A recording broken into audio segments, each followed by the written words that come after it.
නමස්කාර වේවා අනුරුදු හිමිපාණන් වහන්ස අද දින දේශනා කරපු දහම අනුව ඔබ වහන්සේගේ ධර්මයේ තුල සමුදය නිරෝධ කරන තැන සමුදය බිහි වෙන්නට කලින් අනුත්පාද නිරෝධය කරන ස්ථානයේදී සමුදය නිරෝධ කළාම අනුසය උපදින්නට කලින් අනුසය නිරෝධ කරනවා සමුදය නිරෝධ කරනවා.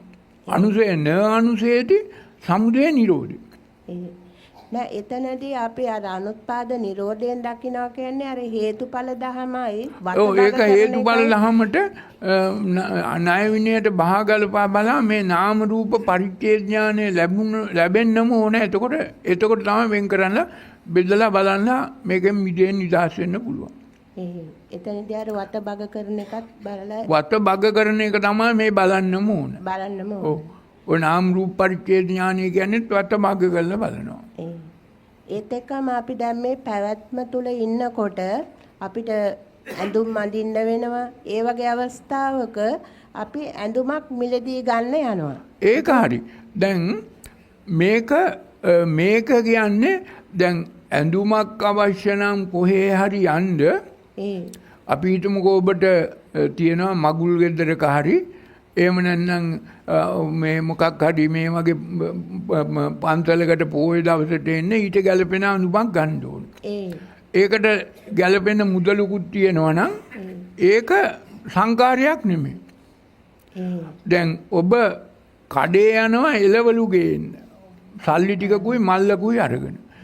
එතකොට මේ එළවලු ගේන්න කඩේ යනකොට සල්ලි ටිකකුත් අරගෙන පාරේ තියෙනවා රෙදි කඩ වල ෂෝකේස් වල දාලා.